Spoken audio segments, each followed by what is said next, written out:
Hello, everyone, and welcome to this week's episode of the Infinite Potential of Being Human podcast. I have a guest on today. Today's intention of this episode is a little different, and I think it can have immense value. I'm not sure how it's going to unfold or what's going to unfold, but I just have an instinct that it's very, very needed. So we have a guest on today called Emily Price.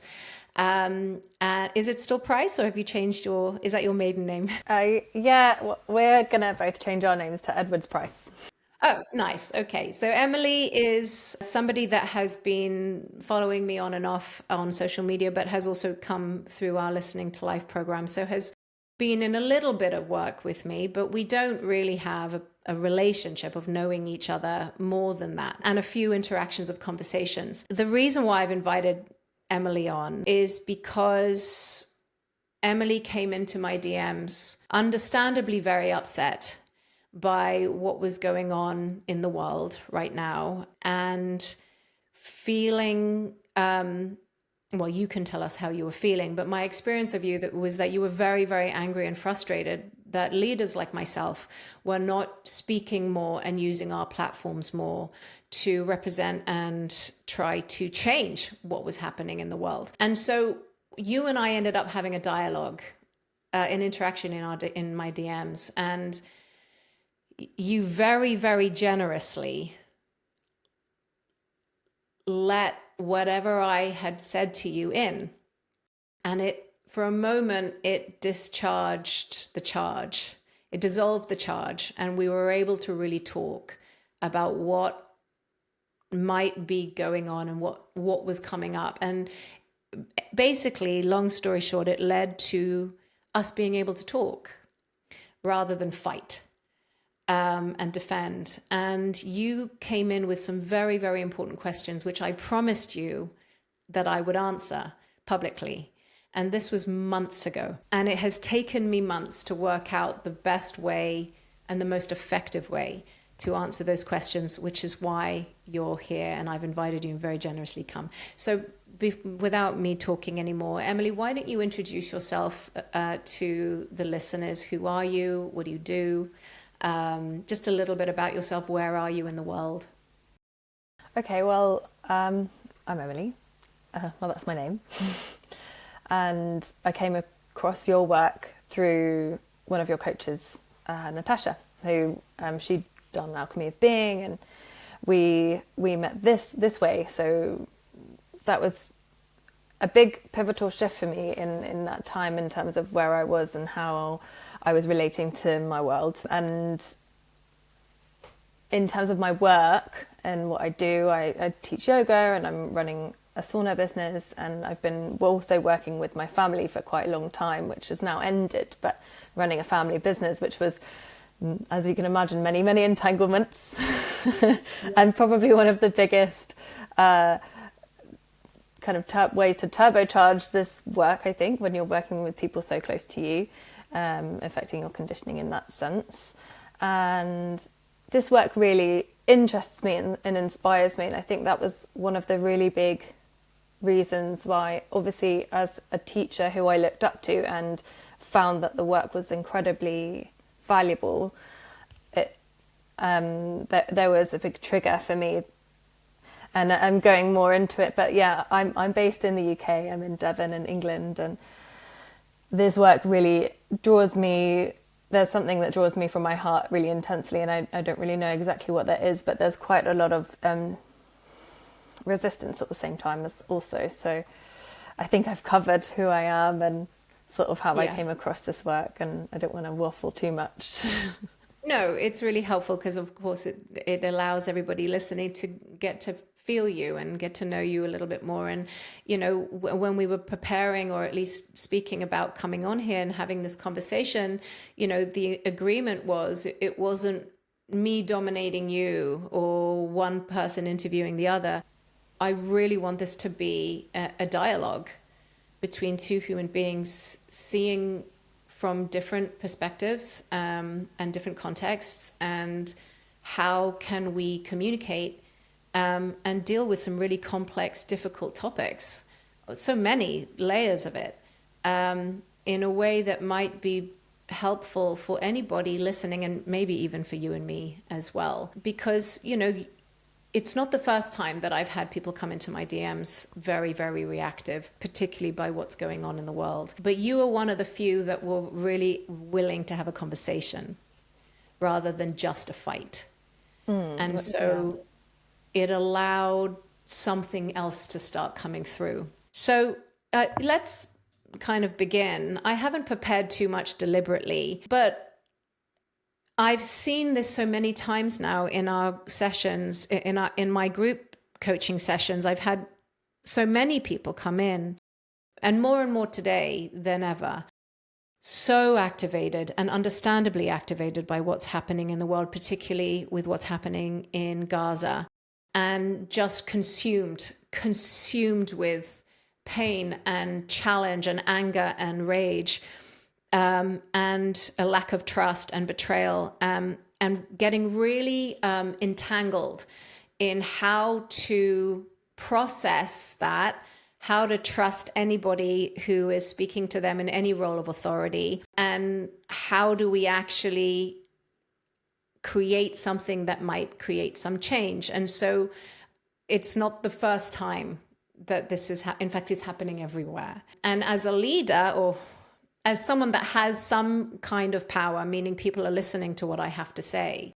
So there is a responsibility that I have to the fact that I have some people listening, more people listening than many other people. And so there is a level of responsibility that I have in how to use that power. And so I think hearing both our perspectives, and as part of this dialogue, I think is a really important part. So I guess my first question to you is, and it may be different to how you feel now, but can you share as honestly as you can your experience of witnessing what's happening in the world? Let's use Gaza as an example, because it's so present right now, but there are so many things that are happening in the world that are horrific. Your experience of witnessing this and how much you care about it, and then seeing people that you follow not speak about it. Can you just experience as honestly as you can the experience that you were having? It was incredibly intense.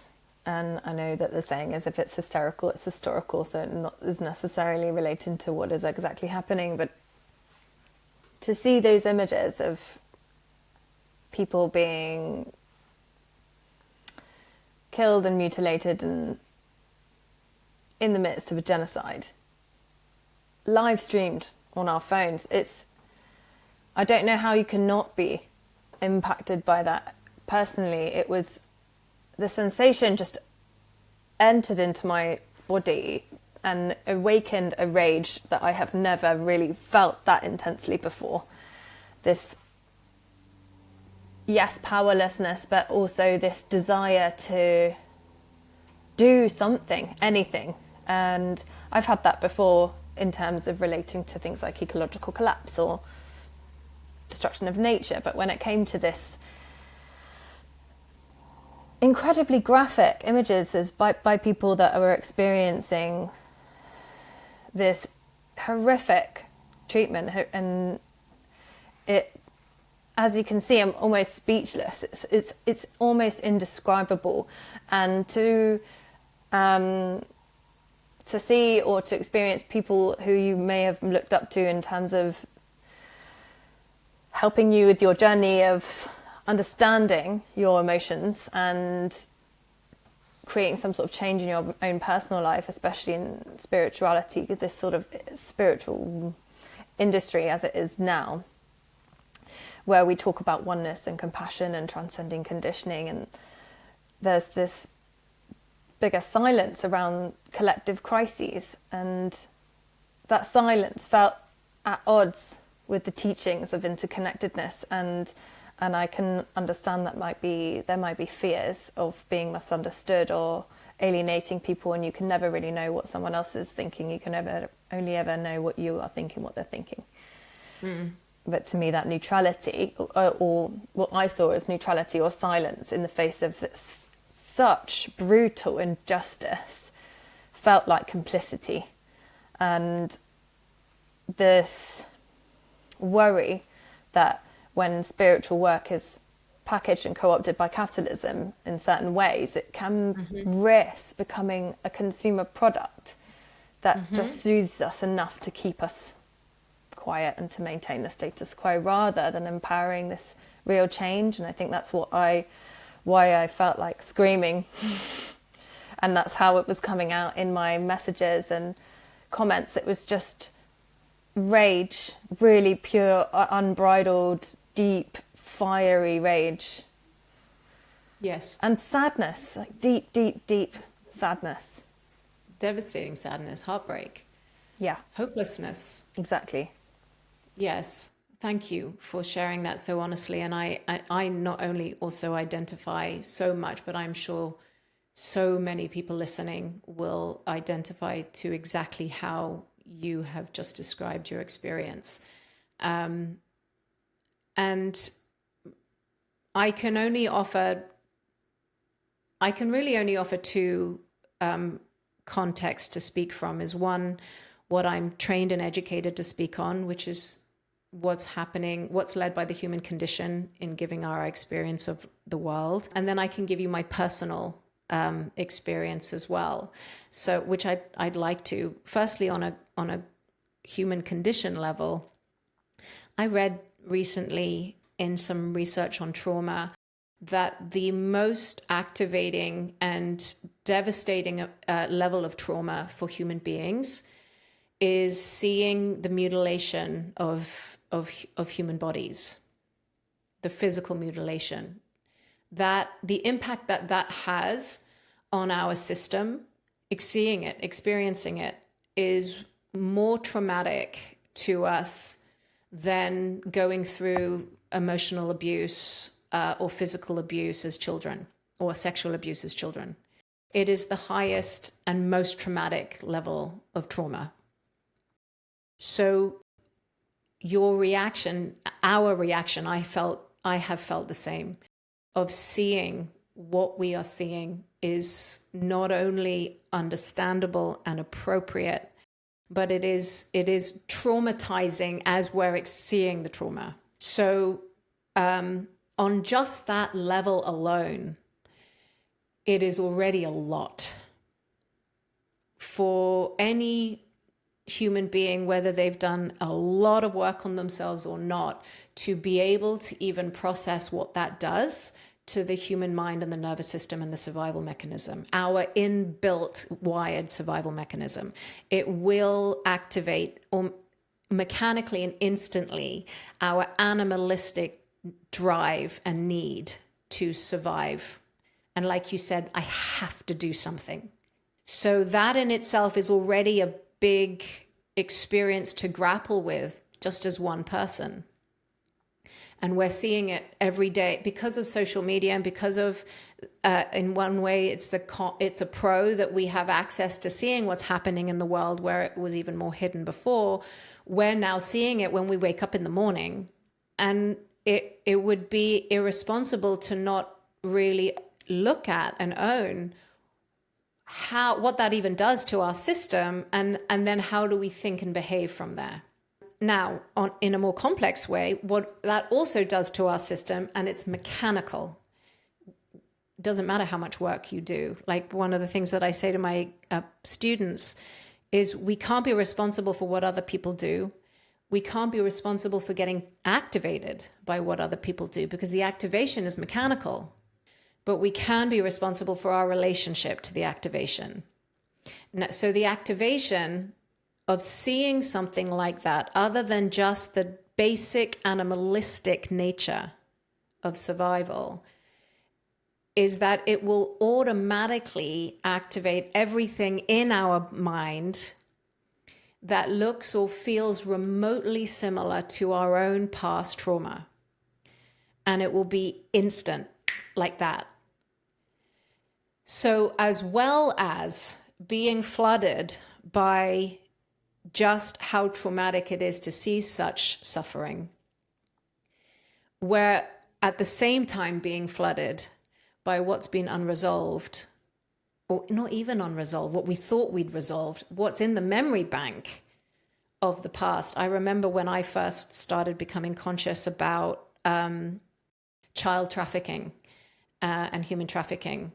And I had been completely unconscious to it. This must have been in 2020, and I became conscious to it. And the visceral reaction that I had to that, I mean, I remember almost being sick. I was so taken over. And one part is it's completely appropriate to feel that way. And the other part was I was absolutely flooded with the 4-year-old child that was trapped in an abusive family and couldn't get out. And I couldn't distinguish what was my past and what was appropriate for the present. It was just a full flooding. Now, when I say that, it's not personal. If we have a human mind, that is going to be happening. So when I say that, do you hear that that might have been happening for you? That's a genuine question. I want people to hear that. Absolutely, absolutely.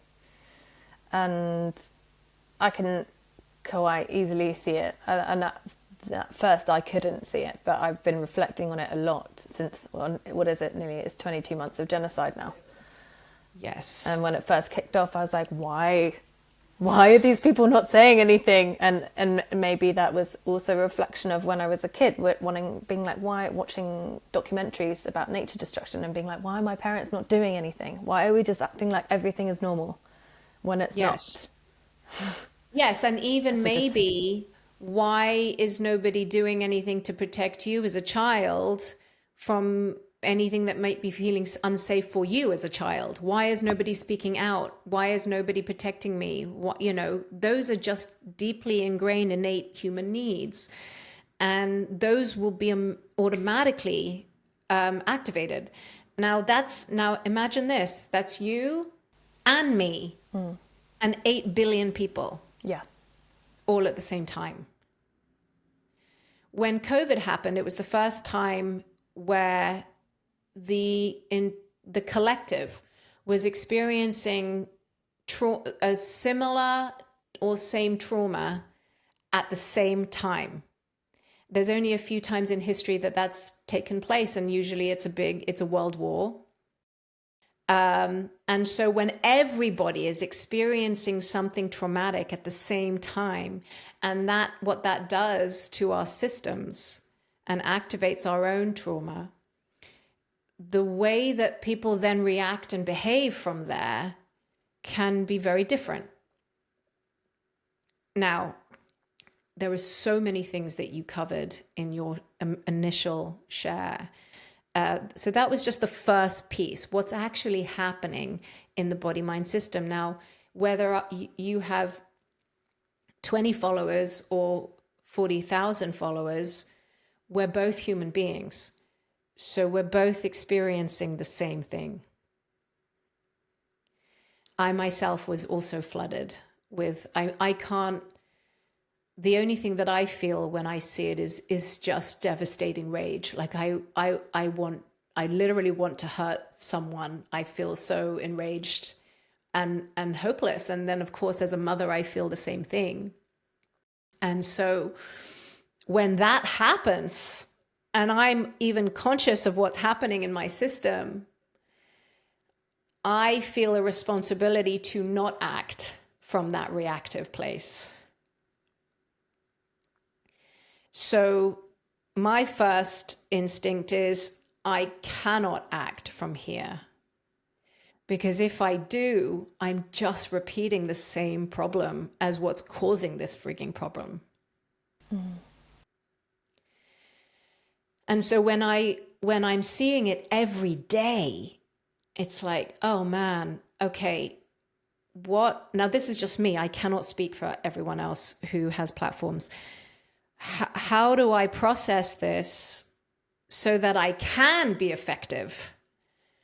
So that's the first thing that comes to my mind. Because anything else feels performative, reactive, and survival-led, which goes against everything that I am standing for. But at the same time, it's happening now. And if we don't do something now, more and more people are suffering in horrific ways. So can you hear, it's like, for me, it's like a real dilemma. It's like, damn, we have to do something now, but we're so activated that if we react like this from now, we're just repeating the same reactions and survival. Is there anything that you want to come in and say, because I can unpack this? So you covered so many things in your share. Is there Yes, anything that you it's a want to lot. come in and say right now before I go on? Yeah, this was one of my questions that I'd noted down, is that this paradox I've been sitting with, that how do we reconcile with wisdom teachers when they where they share wisdom in some moments, and then choose not to speak on urgent crises, as you were saying. It's something that's happening now and it needs our attention now, but we're also in this reactive state. And what does that mean for trust? Yes, exactly. Now, and that was one of the questions that you asked me that I had written down. And again, there are kind of complex layers to it. Firstly, and I can speak for myself, but I'll also speak to what I see. We are in a very strange time right now where normal human beings are being made into gurus. And it's distorted. It's inappropriate to put normal human beings on pedestals and give them so much power. And then how do we even know if those people are using that power in conscious ways? Now, I'll just speak for myself, and I recently recorded a podcast episode with Fiona Arago on this. Power, I think, is one of the most insidious things for human beings to learn how to have a relationship with in a healthy way, because it can be so entangled with survival and the ego. Because essentially the child with their parents is powerless. And so everything that gets entangled with any kind of sense of power, like a need to be loved or a need to be wanted or a need to be seen or a need to belong or a need not to be rejected, or whatever all those pieces are from childhood that are imprinted in our memory bank, will be entangled with whatever is there from when we're children. So when a grown person that may have a 4-year-old looking through their eyes is given enormous levels of power, and everybody is looking to them like a guru, I mean, that makes me nervous. And that's happening all the time. And I speak for myself. I have to look at myself on a daily basis to keep my relationship with power clean. Like, it takes that much responsibility. I remember I just did a recent event with Balance, and it's like I'm standing on a stage with frigging like rollouts with my picture on it, and people are looking at me. Like, what that does to the human mind, to immediately think that somehow I'm better than or special or separate or different. And I literally, how much work it takes to not feed that. And I don't know whether everybody is doing that work. It's hard work. So that alone that's a weird, distorted thing that's happening right now because of social media and podcasts and platforms. So I don't know whether you can trust them. And trust should be earned. Don't just trust people because they say the right things. You can go to ChatGPT now to get the wise words. Let So someone true. earn your trust. Like when I was in DMs with you, I said to you, I am not entitled to your trust. I need to earn your trust. And I realized that when I promised you to answer these questions, that was part of, if I really wanted to earn your trust, then I better answer them. But we're not in a relationship with people who have platforms in that way. Most people just hear what they say and they think that they should trust. So I'm not surprised that there's that questioning.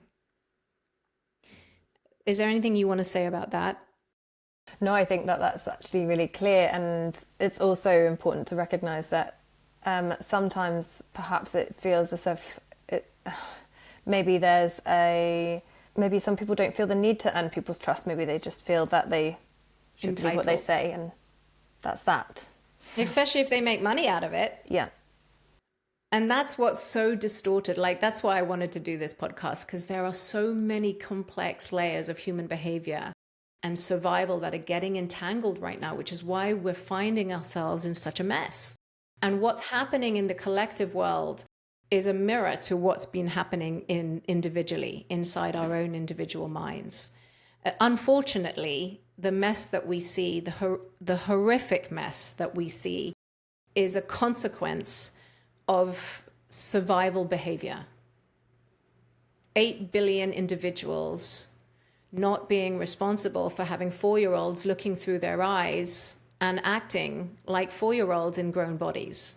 Like when I did the Balance event, and I think I said this to you, I taught about Hitler and Putin and their childhoods and who they ended up being and how they ended up behaving made so much sense when you look at where they came from and what shaped their entire sense of their identity. I mean, I could do the same right now with the Israeli leader and Hamas, and it's mechanical. So that's happening with people who have so much power that they can hurt whole races, and then that's happening on an individual level too, which is where I know that's where you're like, how can maturation be helpful? Yes, yes. So this is a big question for me, actually. So how does this inner work translate to outer action? How do you see the inner liberation through maturation that you teach translating into this wider shift? Now, before I answer that question, I want to just cover one more piece from the last question, so it doesn't look or feel like I'm brushing over it, because it's an important piece.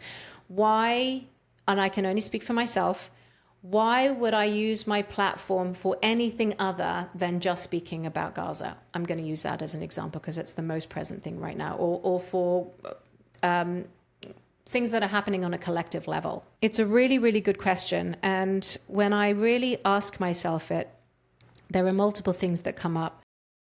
For one, I don't feel like I'm educated enough to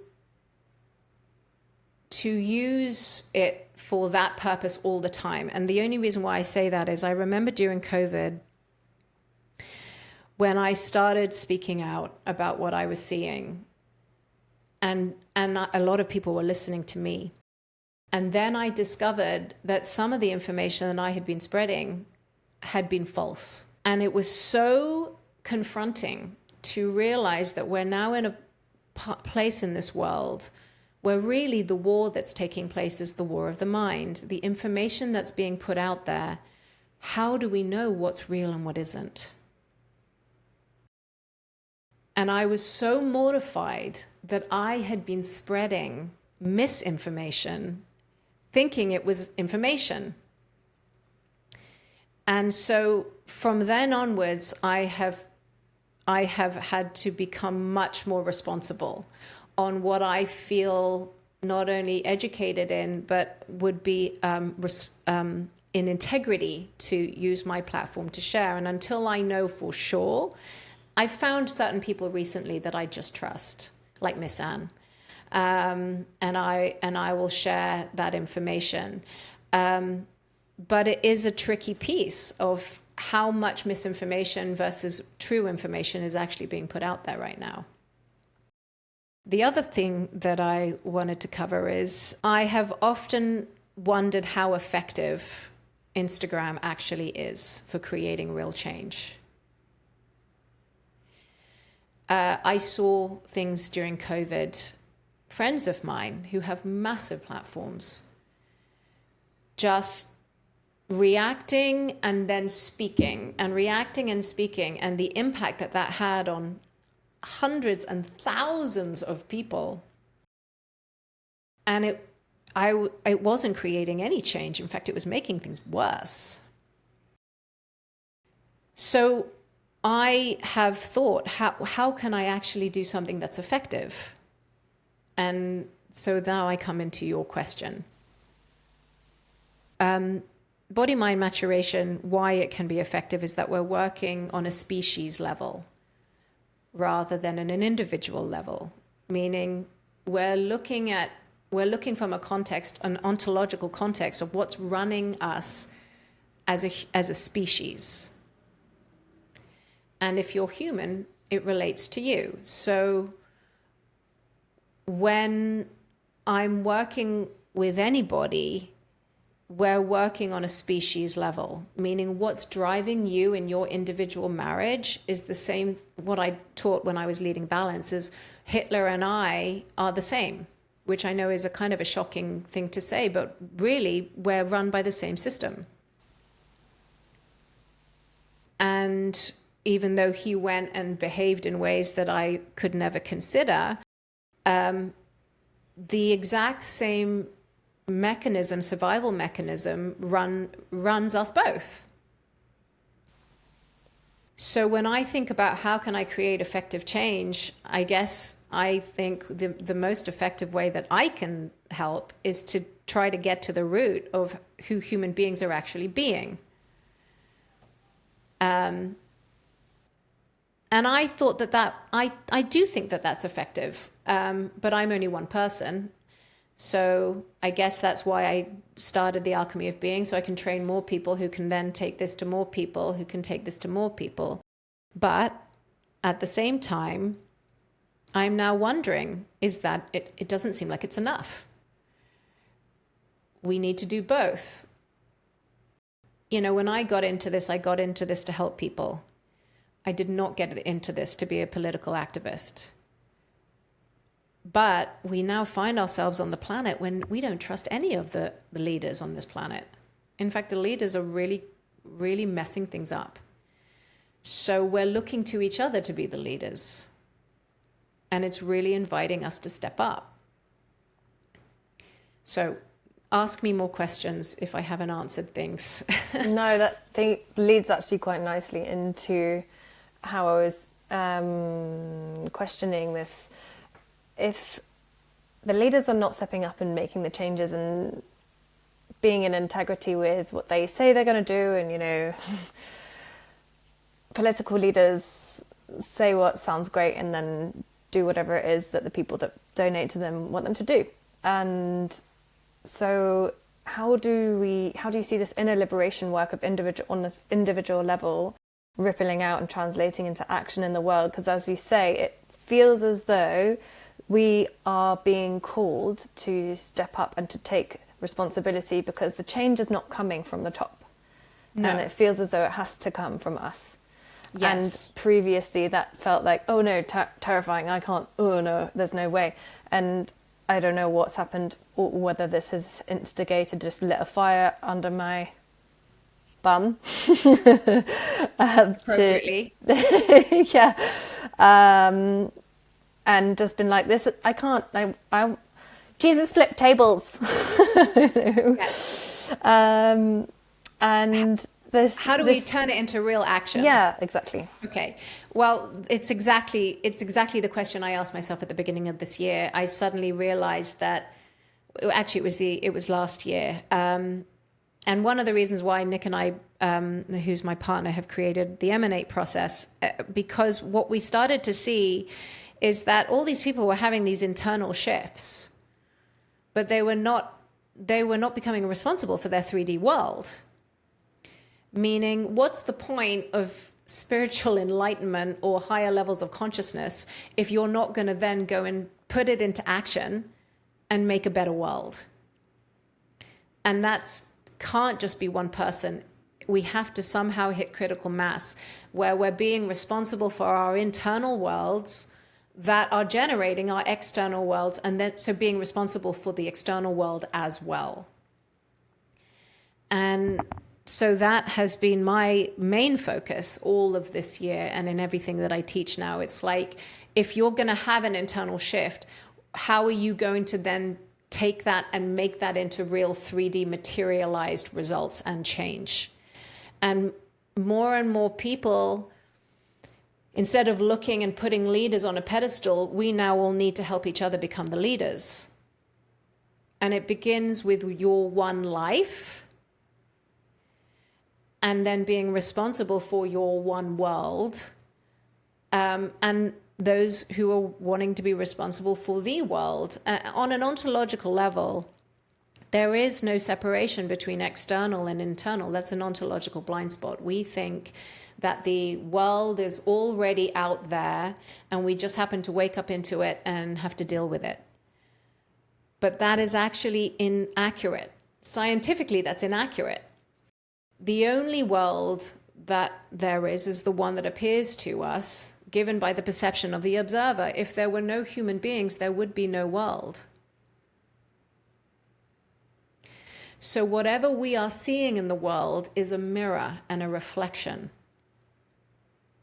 to what's happening internally. And so we're now at a time on this planet where we have to work on both at the same time. It is no longer sufficient just to work on your insides and your internal world until you feel better and feel at peace. You then have to go and spread that peace. That was the first thing I said to you in DMs. Everything you're talking to me about is peace, but who you're being is not peaceful. There's rage, and that's speaking louder than the peace you're fighting for. So how can we be so responsible for our internal world so that we're not repeating our childhoods with every step we take, while simultaneously then taking action and being courageous enough to make change in the external? And that's no small thing. It takes real responsibility and power to do that. And as far as I'm concerned, that's all I want to help people start accessing for the rest of my life, because I don't see anything more important. And when I went to Necker Island a couple years ago and I sat with Richard Branson, I asked him a question to which he didn't know how to answer. I said, why is it that leaders like yourself, you already know that war doesn't work? You already know what's killing the planet. You already know all that you need to know on what needs to change and what isn't working. In fact, if you look back generations, it's been like that for many, many decades. Then why is it that even though you know these things, nothing changes? And he was like, oh, well, we just need to change this action and we just need to change this action. And I said, well, people have been saying that for generations. We're literally repeating now what happened in the Second World War. We didn't learn anything. And he couldn't answer me. And so I said to him, haven't you considered that the only consistent factor is that it's always human beings? Don't you think we need to look at what's actually running human beings at all, rather than just looking at changing the actions? And that's where I think that's where the work is. Because if we just keep changing actions without also looking at what's running human beings, our survival ways of being, nothing is going to change.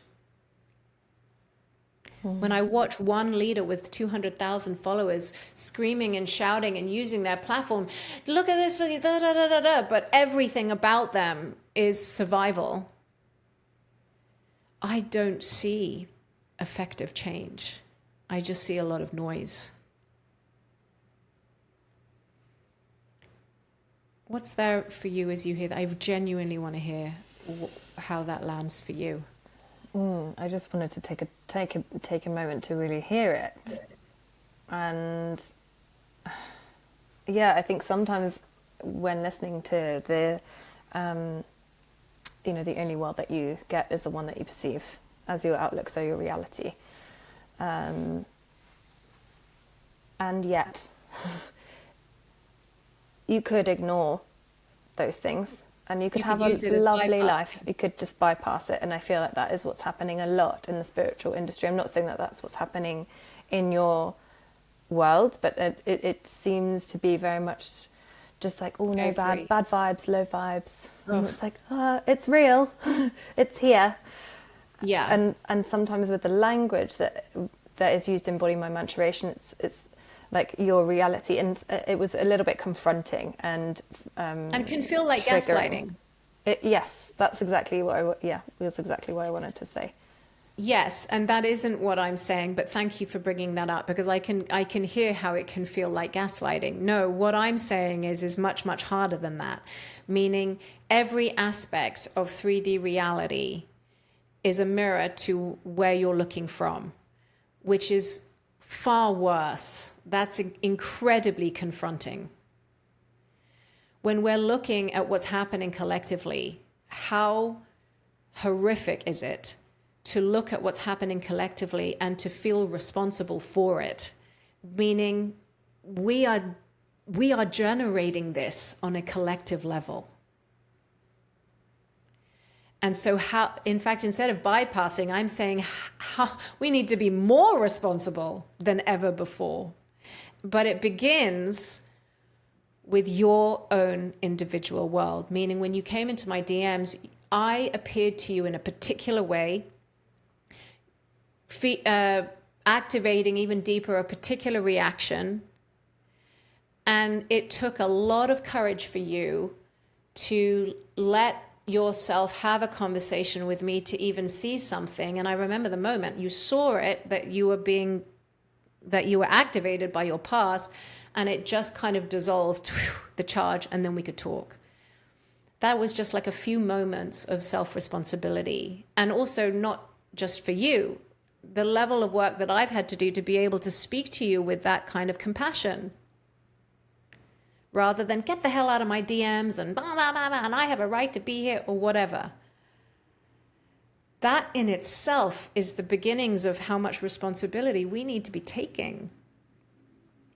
And so, yeah, I can hear how it can sound like bypassing, and there is bypassing going on. Far too much. But what I mean is that it's worse than that, meaning what we see is being generated by us. We are responsible for it. And so it has to change. I just heard Zach Bush speak about Gaza, and the genocide that's taking place is not the actual genocide. Human extinction is the genocide taking place. Like we're gonna kill our own selves if we keep going this way. And that's been, I mean, we've understood that for a long time. That's why so many billionaires are buying bunkers. Yeah. And this is also why I understand where you're coming from in terms of Instagram or social media. It's just such a quick interaction. It's so brief. People's attention spans are so short, and you have to have these conversations in a longer form, because there's no way that we can hear each other in those 3 seconds that you need to capture someone's attention. Yes. When I was trying to answer your questions, I kept coming up against that. I kept thinking, I got to get back to Emily. And I would go on my stories and I'd be like, oh, this feels so surface level. It would last for 24 hours and I could only go as deep. And then I was like, well, maybe I should write a comment. And I was like, well, what can you even get to in a comment? And people will only read it in whatever perception they're going to read it. So it took me a while to work out what would be effective. And yet, is there value in a soundbite, in a short thing, tackling something that then can lead into perhaps more dialogue that doesn't just last 24 hours on your stories, but actually takes up space on your grid. So many activists have been saying, people that are speaking up, it's great that you've started and thank you, but also can you show up with consistency and also put your heart on your sleeve, not just in your stories, but also on your grid, which it seems so, to say that out loud, it sounds so trivial. You know, it's Instagram and it could get taken away in 2 seconds. You don't even own it. And yet it's still a platform for which you communicate. Yeah, and I think you're right. You made me really think. I had to think more deeply as to whether I was doing everything I possibly could. And it has been helpful. And I agree. I think that we need to now be working together, and we need to be able to communicate with each other so that we can all work together rather than against each other in order to create something that has real impact. On a personal level, and this is purely personal, I have some fears. I could lose my US visa. It could be taken away from me in a day, in a second. If I speak out, they call that political terrorism here.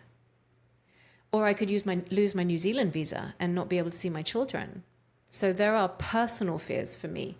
I remember when I spoke out in New Zealand about COVID, within 24 hours, I was on the front page of the New Zealand Herald, and they were calling me a cult leader, and ripping me to shreds. Like, I didn't care, but, my children's friends' parents were reading that paper. So, and none of that seems as important as what's happening. So it's like, shit, how much risk am I willing to take? Because it's necessary, and I'm afraid because I live in 2 countries where I need visas, and they could be like that. Yeah. So I just wanted to add that in because there's a real kind of human element to it, imperfect human element to it. It's very easy to forget that when you look at spiritual teachers who seemingly have all the answers and give you these light bulb moments, and it's very, very easy to forget that they have families and they have worries and personal things that maybe are holding them back. And so it's important to have that clarity. Yeah, and I think, without realizing it, we're fighting for the dehumanization of people, and we're dehumanizing people in our own reactions. People don't realize, since April till now, I've gone through some really hard shit. I lost a baby in May. I had to let go of an employee that was someone I loved so much. There is some really, really hard stuff that happens behind the scenes that I don't talk about. And whilst having to deal with how traumatic it is to look at what's happening in the world and feeling responsible, and people telling me they're relying on me. So it's like, wow, this is a really intense time. And don't forget that behind the screen is a human being. That doesn't excuse it. Everything you have asked me has been important and necessary, not just for everybody else listening, but you made me think. So it's a paradox. It has to be happening, and it's challenging and it's complex. Well, nothing worth doing is ever easy. Exactly. And thank you so much. Is there anything else that you wanted to ask or say? Just in these moments of global crisis, what would courageous leadership look like from anyone, not even necessarily just a spiritual teacher, but anyone?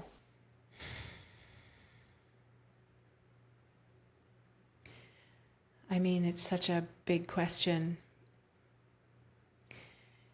And I want to answer it in multiple ways. I mean, courageous leadership can look like, to me, one human being who's in the middle of Gaza that is standing up and fighting no matter what, a child walking thousands of miles to get food, to, I think that we are at a time on this planet where it's not only fundamental, but it is our responsibility to dissolve hierarchy.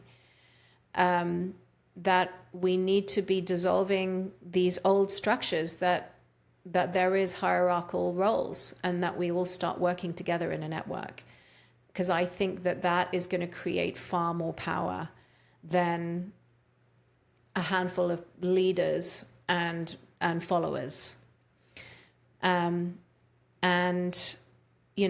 what that requires is we need to get out of our own egos and start listening to each other and start being responsible for ourselves, and how can we come together and work together. I have my friend Fiona Arago, who's an amazing elder, It's like literally, how can we all gather together? I remember probably one of the most interesting things that I learned from Richard Branson was, I hope he doesn't listen to this, was that he put together the group of elders, so that they could come together and really try and solve the world's problems. I think that we should be all coming together and really trying to work together to come up with real active change, because I don't think 1 or 10 or 20 people is enough anymore. No. And the less separation and the less hierarchy there is, I think that's where real courageous leadership can step in. And the amount of courage it takes to stand up and go, I'm not any different or special from you. We're the same, and we want to both make change. I personally think that's courage, for people to step off their pedestals and start going, right, how can we all work together? Does that answer your question? Yeah, it does. It does. It does. Okay. Thank you so much. Really, thank you. You gave me a lot. You gave me a lot from the beginning. And, it's scary to have somebody come into your DMs as angry, really, really angry with you. But it was so fruitful. Yeah, I'm sorry, my rage was so vitriolically projected onto you. You know what? Unfortunately, it comes with the job, and not everybody was as willing to be as responsible as you were, meaning you were enraged. On some level, it was completely appropriate. But because you were willing to disarm, something really effective started to come out of it, rather than just a fight. And if everybody's listening, if they can just take that away, like think about what actual results you want to achieve, and is who you're being going to get you closer to achieving that result. If we can look at that, then maybe we can become more effective. Well, we can only really make tracks if we listen and hear each other. Right. Thank you. Thank you so much for your time. And thank you, everybody who's been listening. We will make sound bites of this and clips of this, and they will go on the feed. And they're going to go on the YouTube channel as well. And everybody who's listening, if you wanted to write in any questions or share any things that have landed for you, or things that you still want answered, write them in the comments below, and we will address them as we read them. Thank you, Emily. Thank you for your time. Thank you, Nicky.